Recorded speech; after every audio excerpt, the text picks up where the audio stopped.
tough times don't last, but tough people do. I put all my time, efforts into it. First two store fail, but with AI, because it definitely saves your time when you're creating posts or when you're generating, whether you're generating images. But the only thing is Welcome to Where Are My Customers? Brought to you by AeroChat and produced by Stridex. Hey, Susan, welcome to the Where Are My Customers podcast, where we bring agency and business owners onto the show to share their business journey, the ups and downs, the struggles and wins, as we learn more about where and how to find our customers and keep them. So, Susan, thanks for making time and being here with us. Hi, thanks Ella for inviting to the podcast. I appreciate that.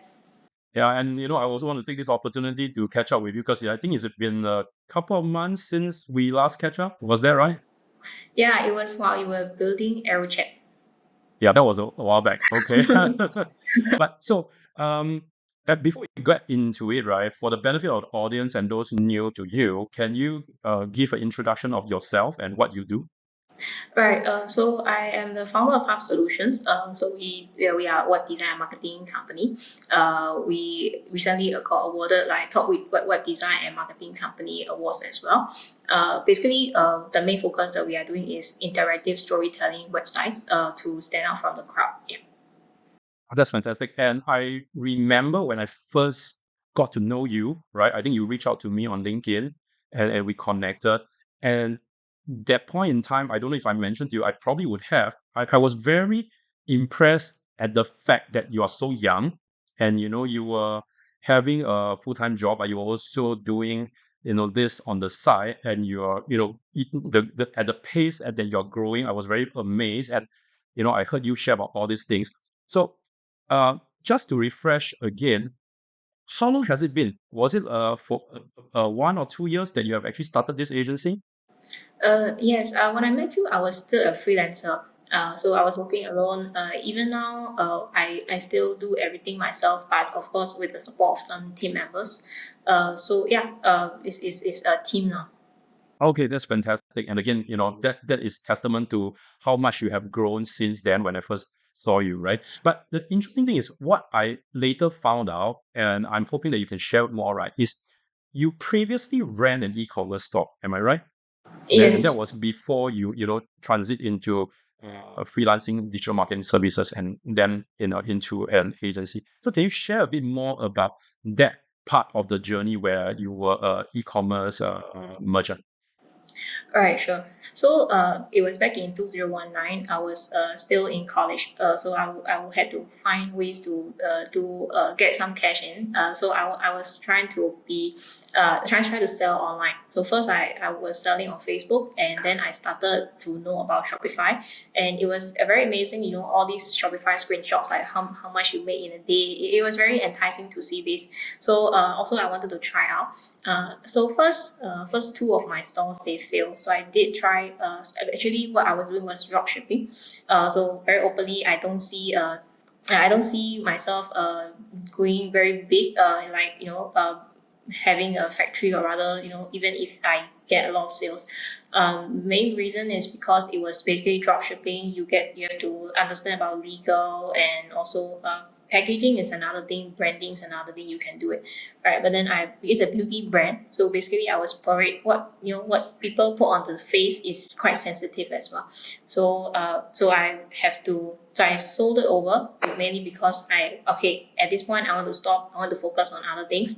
So that's where I built the store. But then after that, I was focusing on branding, social media. It was very fun that time, doing all these stuff. It was like I put all my time, efforts into it, and it went well. First two store failed, but the final store it actually made quite good sales, and mainly through referrals. That's interesting, and I think it kind of also speaks about the kind of character you have and the resilience, because I know a lot of people, and probably including myself. Sometimes when we do side projects, we like yourself, we do some e-commerce store. We try to get some dropshipping product, and then and obviously didn't work out, and we're just like, okay, screw it, doesn't work, and then we just drop it one side and move on to something else, right? But you mentioned that you actually failed twice before you found success in the third one.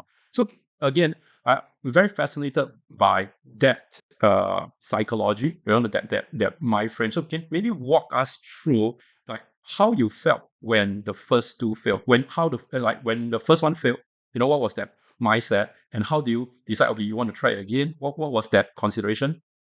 And also when the second one failed, right? Like some people would have said, oh, maybe it's not for me. And then, but yet you persisted. So walk us through that thinking process that you had. All right. Okay. So when the first one failed, I actually I didn't feel anything because I still have I was doing part time jobs as well. So I had it was not like I had some backup plans. It was not like okay, this Shopify store must get a lot of sales to make a living. It was not like that. So that's why I think people have to start early. So when they have something backup to something to back up, right? So okay, first store fail, I didn't feel anything. Second store fail. Well, it was a little bit tough because okay, I was running as I was doing. I was trying to correct whatever mistakes I made in my first store, but then later on I found out that branding and the message that I want to give to the audience was not there. I was just trying to sell, but I did not have enough message for the audience cannot relate to what I was trying to deliver to them. So it was just all about selling pop-ups, all the email marketing. But then it won't be I won't be able to sustain in the long run without getting a certain amount of sales every day or weekly. So that's where I changed everything, including branding. I even order like custom packaging that's catered to my brand only. So yeah, that's how I felt and how I changed the whole way of selling. So from between your second store and your third store that eventually got successful, right? Was it the same product that you continue? It's just that you changed the branding, or you totally changed the product as well? Second store had quite a variety of products, and so like it was way too diversified. So I was trying to sell everything. People, I think they call it like general store, and then but then I prefer selling online very niche products. So I cut down some of the products, but basically it was almost the same. Just the Right. branding changed, the message changed, the websites changed. Yeah. Although, I mean, right there is probably some wisdom and tips to take away, right? Because essentially it wasn't a total change of product, but because you actually rebranded, right, and you repackaged and you focus more on the branding and the messaging, and there was then eventually you found success. Am I right to say that? Yes, correct. And so in that journey, right, when you were trying to market and get more sales as an e-commerce merchant, were there certain advice that you took? Were there certain channels that you look towards or successful? Because you mentioned just now, oh, you were looking at all these, videos of, screenshots of fantastic sales and things like. What were there certain channels that you were following, and were there certain advice that you follow that work in your favor, or were there certain channels where you follow and you realize they're all BS? That doesn't work. It's total fantasy. Yeah. Yes, there are two channels that I follow. I mean, there are a lot that I watch, but there are only two channels that worked. One is I think it's called House. I think it's I pronounce correctly. So this guy is the very famous dropshipper. I think almost every dropshipper knows him. So this is the Scott is one, and there's another guy I forgot his name, but he is very genuine. I watch all the tutorials that they publish, and you could get it for free online. So I just look out for free downloads, and then I look through all the tutorials. I look through all these tutorial multiple times. So until I remember it, even without even like so the next episode what will it be about? So it was mainly on really understanding how the whole thing works and how you are going to implement it later on. Right, I see. And then it's interesting because there are so many people that we also know of where, they sign up for certain courses, expensive programs, and, they don't get the success, right? And you were saying that actually the two that you follow, they actually have a lot of resources freely available. So you technically could be successful without even paying, a hefty school fees or course, right? Yeah. Okay. So that's fantastic. But after that, you mentioned you sold. and then you start doing the digital marketing services, and you started freelancing for businesses. So maybe share a bit of how you transition from there, because it's actually something that I find very interesting. I have come across agency owners transit to, okay, I'll just become a e-commerce merchant out, and I'll just do my thing, and I stopped doing the servicing part. You took the opposite route. You were actually and then you were actually a e-commerce merchant, and then you decide to sell it, and then you move into the agency. So tell us a bit more about that transition, and why do you make that transition? Right. Okay. So because the reason why I sold was because there was COVID, and I didn't want to deal with a lot of refunds and returns. So it will be very troublesome. Even I return also the fulfillment agent, it will be very long. So I don't want to face all these consequences. So I sold first. So at that time, other than my full time job or other part time that I was doing, I didn't have much things to do. All I did was like learn new skills. So I one day I was actually this freelancing journey started when I moved out of my sister's house, and I was living alone, and I was very bored at the time. So I wanted to find something to work on. So I just posted this free service, like a translator, or like just Yeah. some gigs on Upwork and Fiverr. Right, So, right. so I was just testing out whether people will really hire me or not. So yes, so I got a few gigs, and I thought, oh, okay, maybe I could try to post more on like post more gigs or post more services on Fiverr and Upwork. So then luckily, and or rather fortunately, I got a few local referrals, and that's where I started being a freelancer, then moving forward Hub Solutions. Right. Okay. Interesting. So, coming from that angle, right? You have been on both sides of it. You have been a business owner, and now you're an agency owner servicing business owners, right? On their marketing. What kind of insights do you get from that? How does do you have a sense that that gives you a certain advantage or disadvantage when it comes to dealing with your customers right now? Okay. Of course, when there are both pros and cons. Pros is that I get to share my experience. Okay, I can tell them, even not from the marketing point of view, I can tell them your pricing is very off, or rather your product images are very very blur, or even they are very pixelated. There's a very it's a very brief sample examples I can give. So and then disadvantage is that I wouldn't say there are disadvantages. Mainly, I get to share my experience, and when I share my experience, my clients like it. Mainly, if they are e-commerce, if they are if they are like restaurants like F&B, it might not be so relatable to them. Okay, got it. So now, when you share this kind of experience with business owners, your clients, right, and as you go along, what are the most common mistakes that you see them? Like, if you come to a point where you always have to say the same thing to them. Are there very common mistakes, or common issues that almost the majority of your clients will always face? When they come to talk to you and you talk to them, it's always like these are always the things that you have to repeat. Are there such cases? Uh, yes, of course. There are really cases because right, as a business owner, I can feel that like because let's say they are running e-commerce products, right? They are really, because most of them are really focused on the product. So okay, this is my product I want to sell, but they don't look at things from the buyer point of view, like buyer persona like that. So that's why I have to consult them in a way that okay, if the and sometimes I also meet clients who doesn't know how to price their product, or like even their services.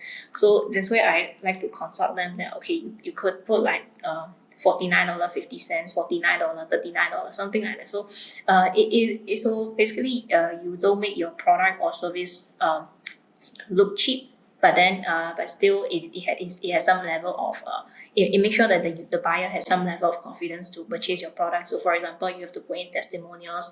So it is almost and not every day. It's almost every consultation is almost the same. Right. Okay. And again, I as a fellow agency owner, I probably share a similar thought. I also feel that there were certain situations wherever we talk to customers, and I mean, not all the time they will listen to you, right? And probably you experience that as well. So in those situations, what do you see as the biggest obstacles for business owners? Why are they not taking your advice, especially coming from you, because in your case you have an advantage where you actually have run an e-commerce business and have sold it off, right? So you have that full experience, and yet there will always be clients where they don't want to listen or they don't want to take the advice that you give. Now, from your understanding, typically what are the challenges that are facing them, or what are the obstacles preventing them from moving forward or taking action the way that you have suggested?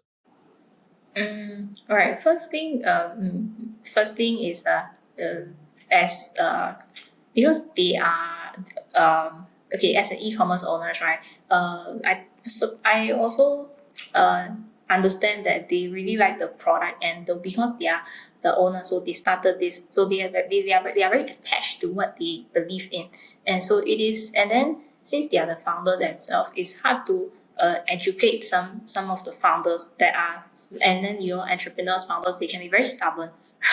so, so sometimes I try to share proof, like is the real life, or rather real life example or proof that this is working. But whether the client or the potential lead want to take action or not, I don't force sales, or rather I just want to make sure that they understand it.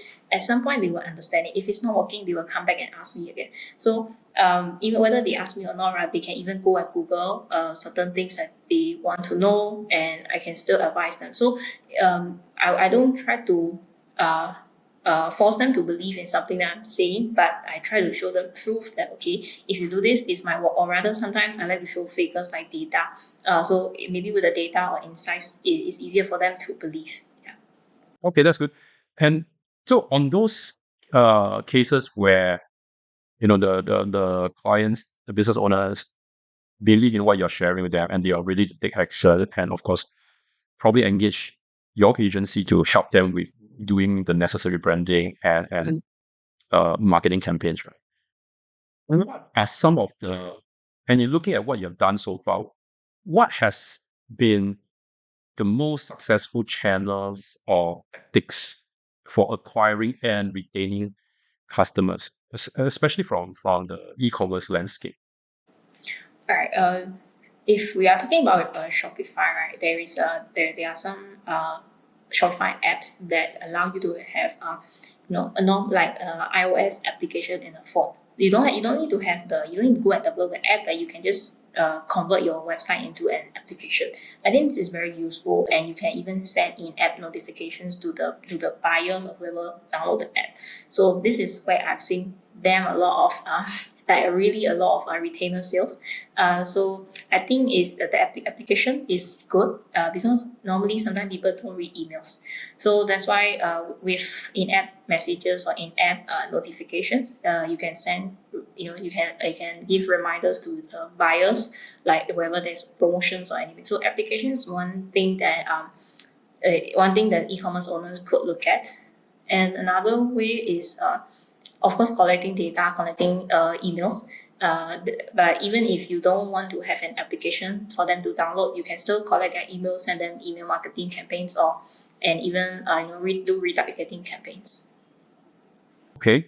Now, on that, right, I have 2 points that I just want to dive deeper into. It's interesting you mentioned about app.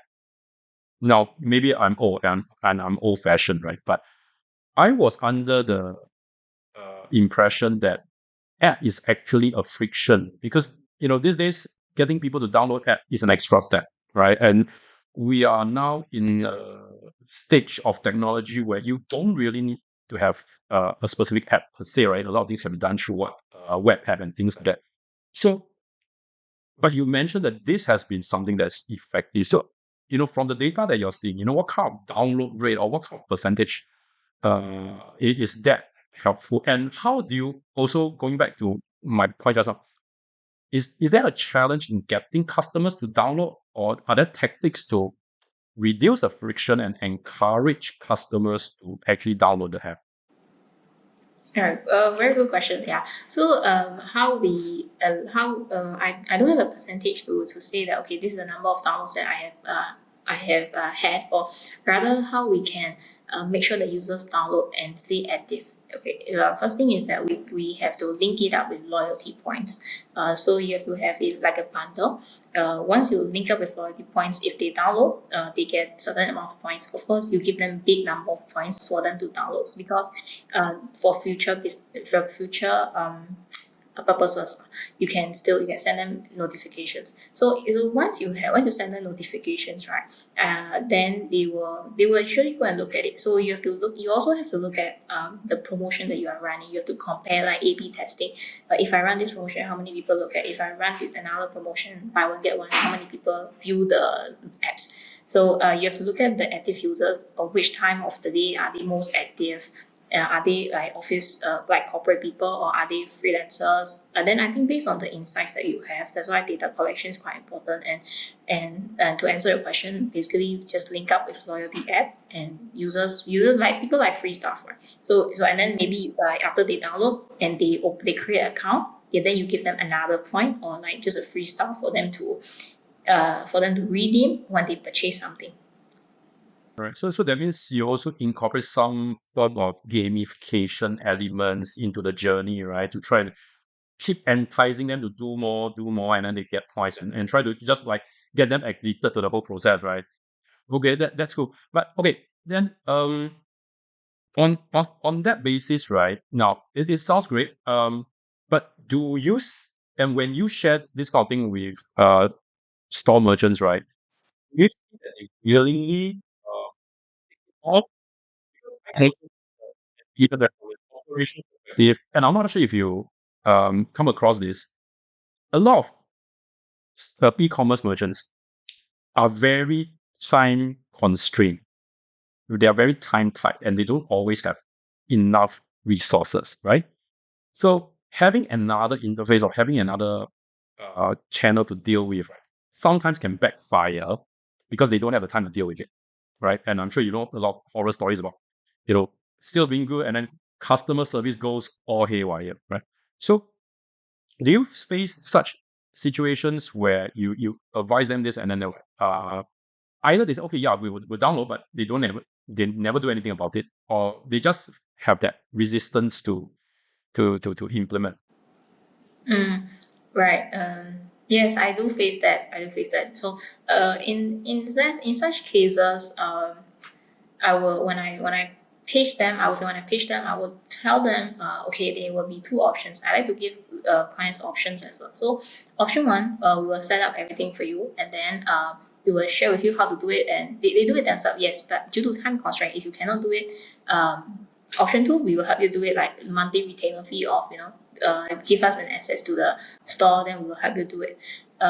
But of course, they once they start seeing some results, they will start focusing on putting more time and efforts into that application, or rather the solution that we are proposing.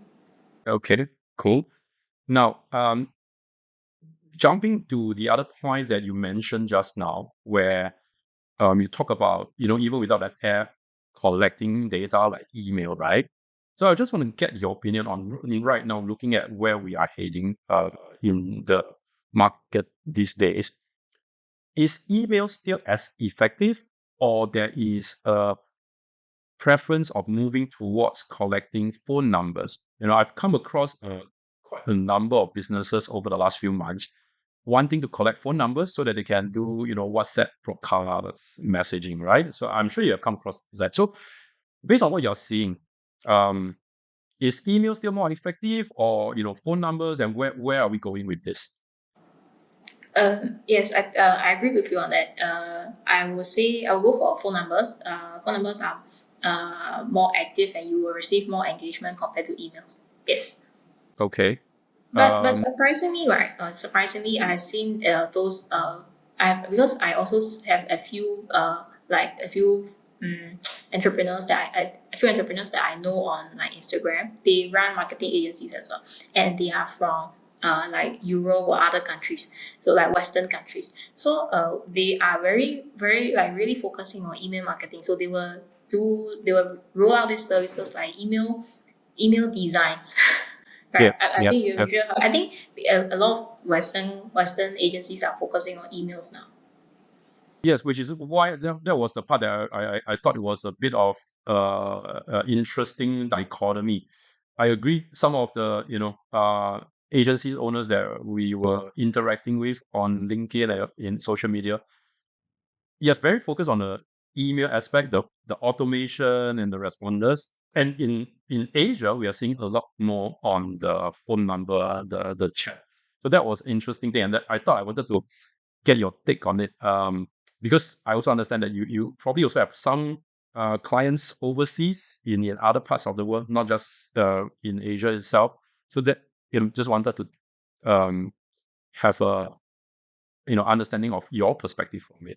And speaking of which, right? Because now you brought this thing up, which is interesting. So you have clients in immediate Southeast Asia and Asia region. You also have some clients further away in other parts of the world.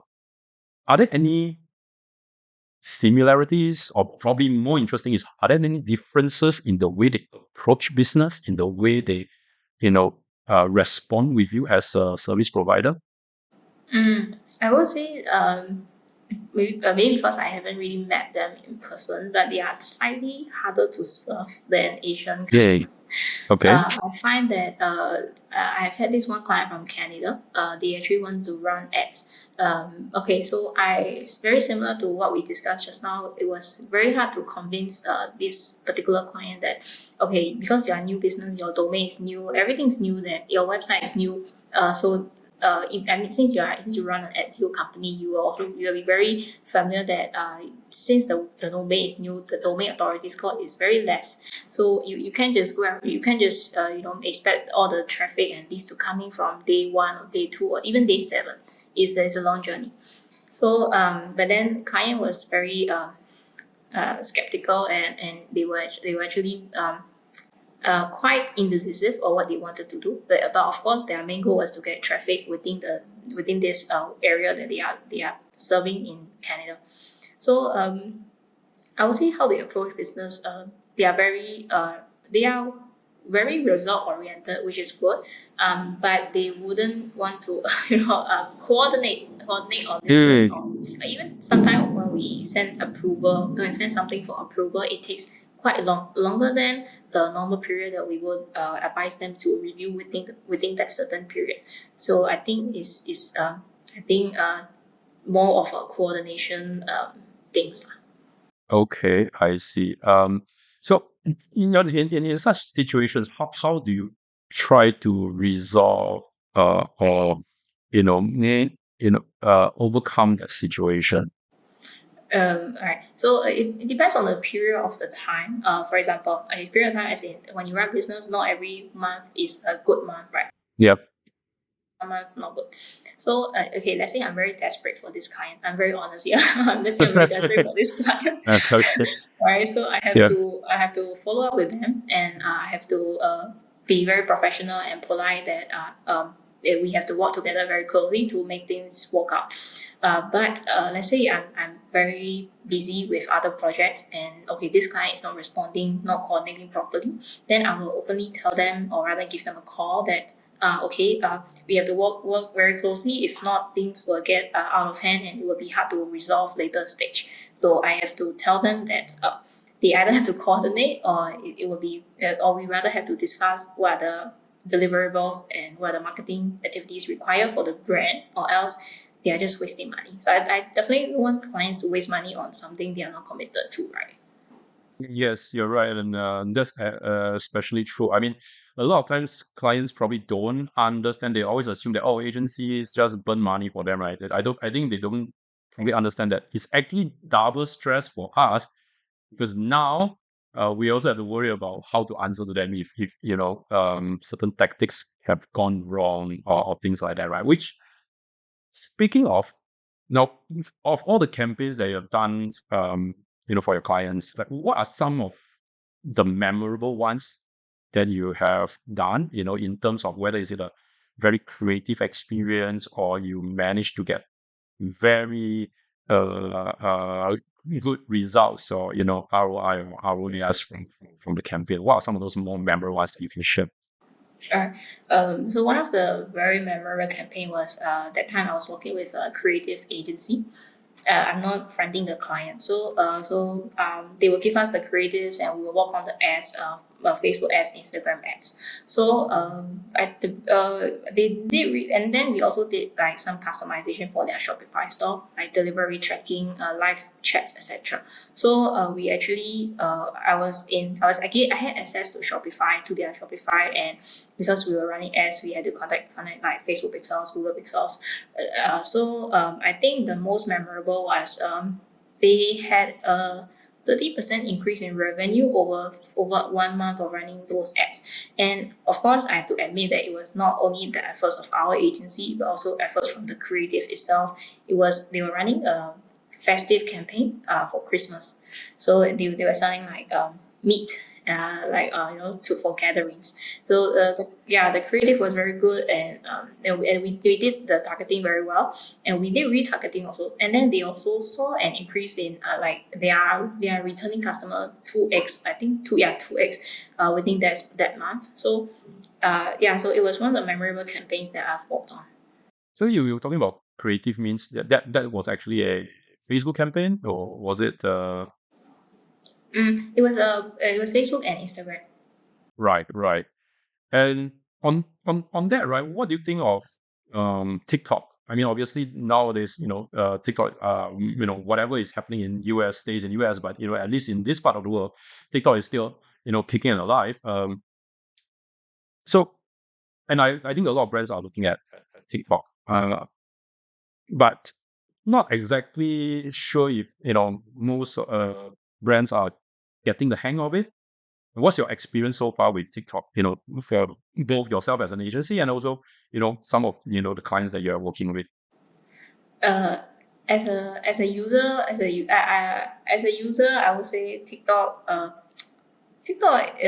a very good amount of active users, and plus the views are very good. So for e-commerce owners, yes, it will be great if they can, if they have enough time or like resources to work on TikTok videos. They can just repost the reels on Instagram to TikTok. I mean, it's time. It saves the time a lot. Certainly. Okay. Okay. But then I only run a few ads for two brands for on TikTok. So most of my clients, they don't really focus on TikTok a lot, or rather they don't run ads a lot on TikTok Mm. so far. Yeah, they are very very focused on Facebook or Instagram. So for e-commerce consumer brands, what you're seeing is brands are still more focused on Facebook and Instagram. Yes, yes. Okay, interesting. Um, on that note, there's also, obviously the other big development in marketing space and probably the whole world, right? Of course, it's AI, right? And there are so many aspects, particularly when it comes to digital marketing. There are so many aspects of digital marketing that now has AI elements in it, like copywriting, ad creation, chatbot, all sorts of things. Where do you see, and what's your take on AI and its impact on businesses? And of course, as an agency owner, how do you look at AI in terms of, is it a stress point for your business? Is it a concern, or is it something of an empowerment for you to be able to grow your business further? Mm. I think the latter one, which is like it helps you grow further. It helps you grow faster or go further. Um, with AI, because it definitely saves your time when you're creating posts or when you're generating, whether you're generating images. But the only thing is, I haven't really seen AI creating good creatives, like very good. I think Photoshop and Figma, people, those Photoshop or rather graphic designers they still have their own jobs, or because they are creative, and AI. And unless you give a very good prompt, AI might not be able to generate a very smooth image. So, for example, some letters might be off in the generated images. But still, let's say you are generating for like, let's say you are doing interior design. Then I think AI is able to generate a really good outcome, or rather whether it's image or copywriting.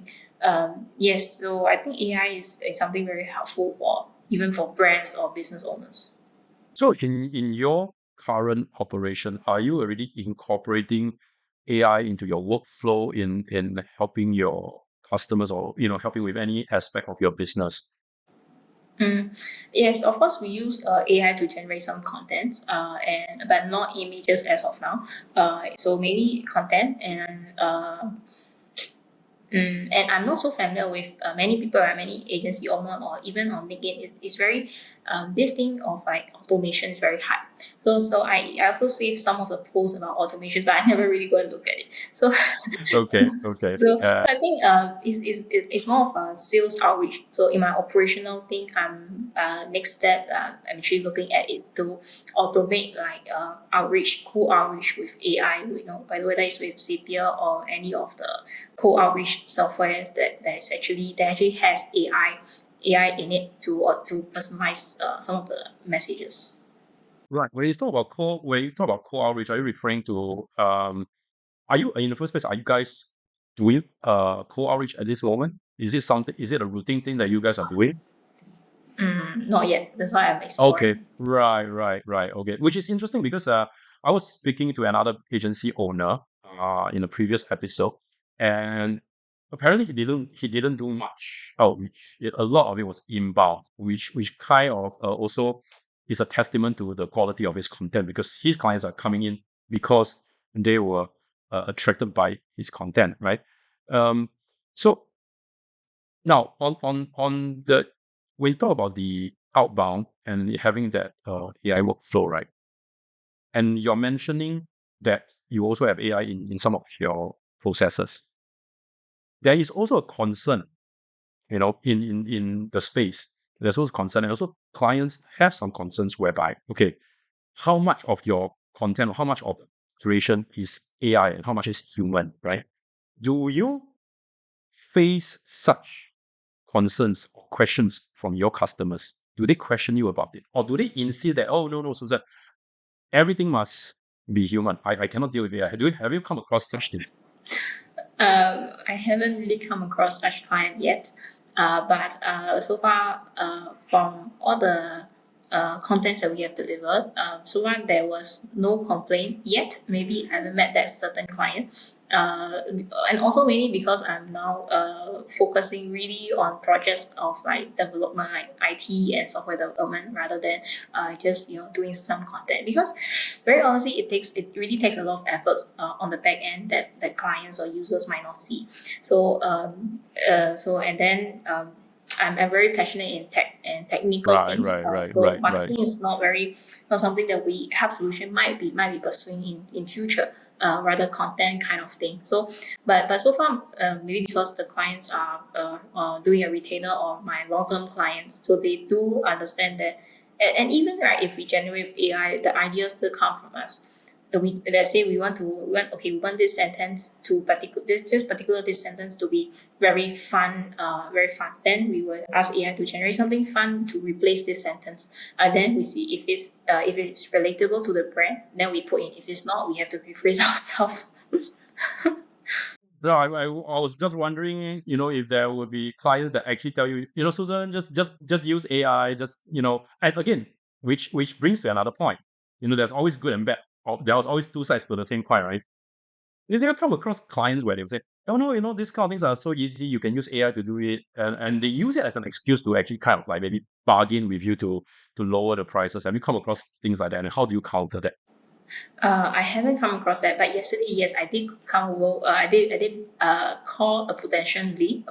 So there was they sent in the inquiry that they were interested in website development. It's a new website. So okay, I was like, okay, this might be potential because they called in. So I called back and they say they already paid deposit to another freelancer. And what they say is that because this freelancer charged them a slightly not a slightly it's a very low amount to do SEO plus web design and development plus content writing for them. Content is in website content. So this is an interior design firm. So what the guy, and we talked about like 10 minutes, put to this lead that I'm not going to get. so and he particularly told me that he asked the freelancer to generate everything using AI because he said he need him to use AI. So okay. Oh, I mean that's a very very specific demand. Okay. Yeah. Yeah.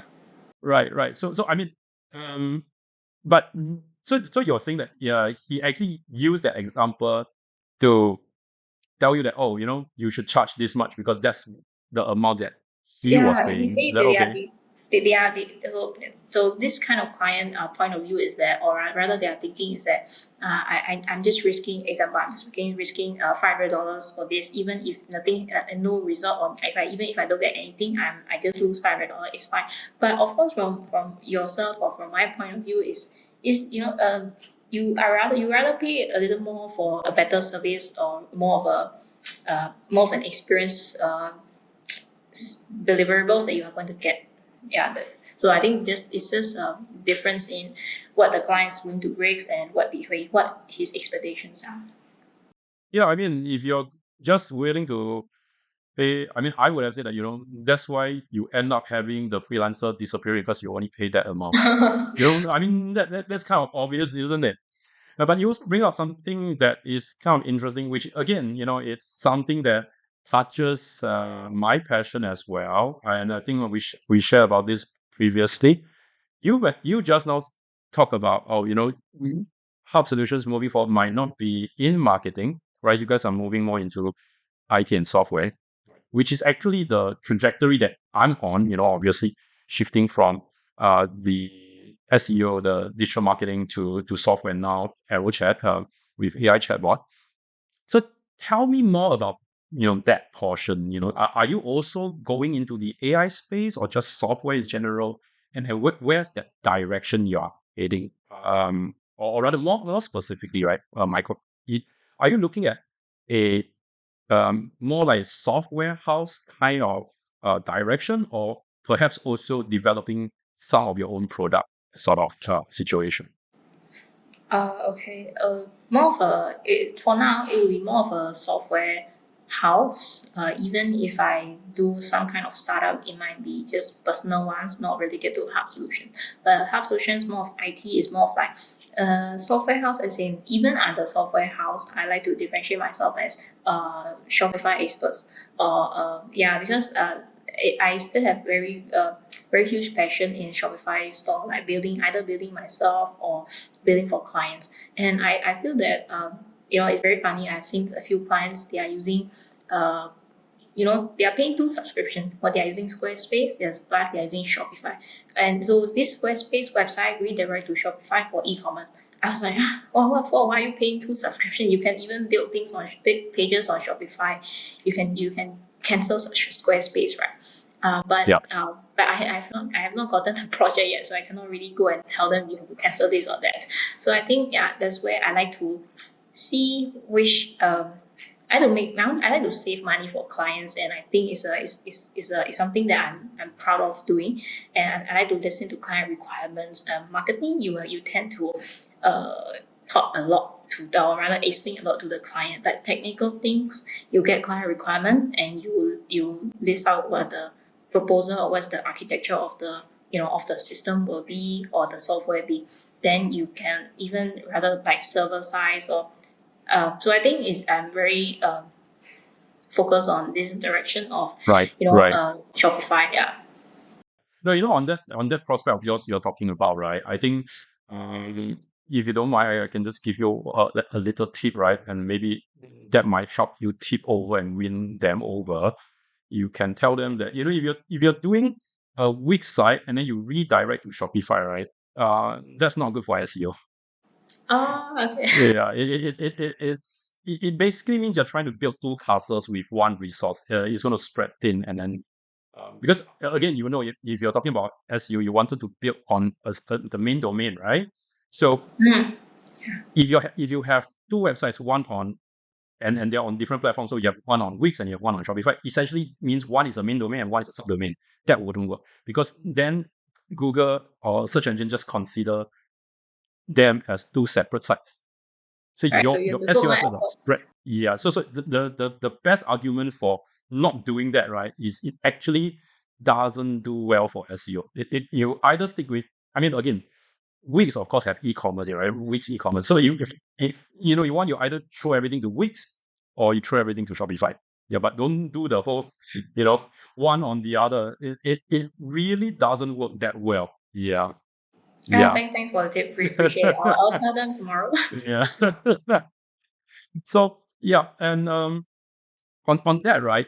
Now, moving forward, well, I mean, of course, you're moving, you're thinking of moving into the software IT, right? But right now, you're still working with clients on their marketing. Are there some trends moving forward now in 2025 and moving forward where you look at the e-commerce trends or marketing trends that you feel particularly excited about? There are things that that feels that, oh, these are some of the cool things that you probably want to try out, or either or for your own business or for the clients that you're servicing.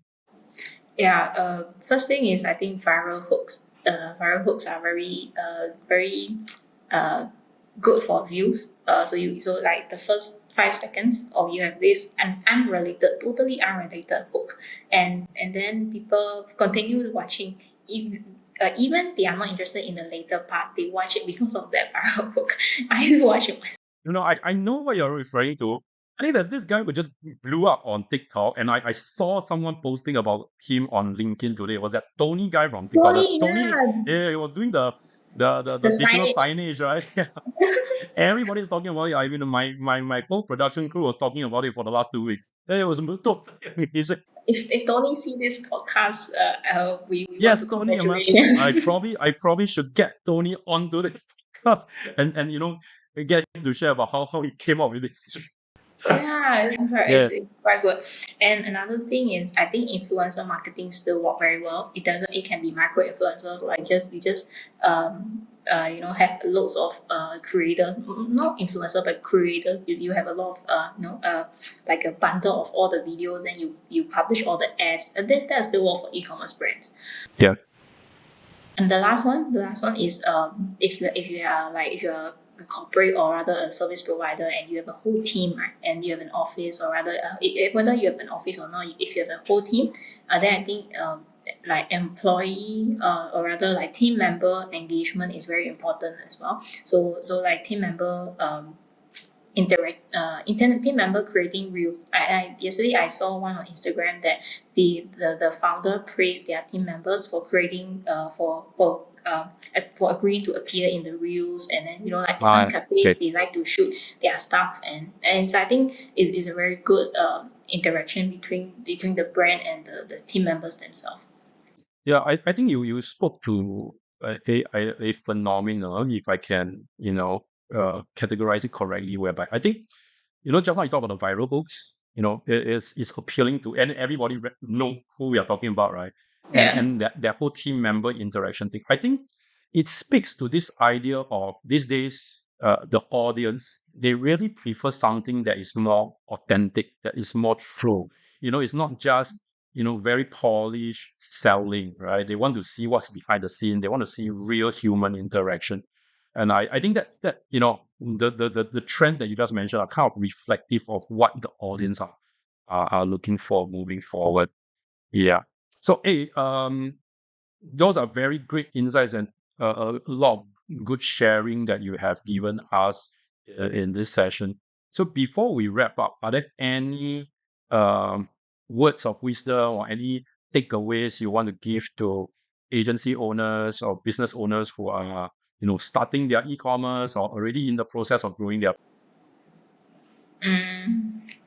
I think I always stick to this quote that like tough times don't last, but tough people do. So I think even if you face a lot of like obstacles, right, just don't give up. I mean, it's just a matter of time you get things right. Right. Again, going back to that resilience and persistent, in character. Yes, I think absolutely right. Very true. And What about you? What about you? What kind of quote or what kind of like sayings do you stick to? I think for now, and in fact, I think I wrote something on LinkedIn about it. I think it boils down to self-identification, right? You can be motivated by things and you can have the discipline to do things. But you always would find it a struggle to do things to achieve what you want if it's driven by some form of external motivation, or you have to inject discipline to do it, right? You always feel tired, you always struggle, and you always question like, oh, why should I do it? Why am I suffering this, right? You start to question, and then you start to get dejected, and at some point you probably will just give up. I think from my experience, what I see is it boils down to self-identification, which means if you look at yourself in the mirror and you look at the person that's looking back at you from the opposite side of the mirror, do you like what you see? Do you like what you are? And is this what you are meant to be? And I think that understanding of your self-identity is very important, because once you identify with a version of you that you are totally in alignment with and agree with, right? I think something magical happens where your entire mental state, your entire physical state, your entire psychological state moves with it. And because of that, the entire universe moves with you. And I think that's something that I strongly believe in these days. Right, that's very interesting. Yeah, I saw the post, by the way. Yes. Yeah. So thank you for taking time to join us in this session. Yeah, thank you, Alva and the team. All right, thanks. If you enjoy this podcast, subscribe and share it with your friends. We drop new episodes every week, so stay tuned. See you in the next one.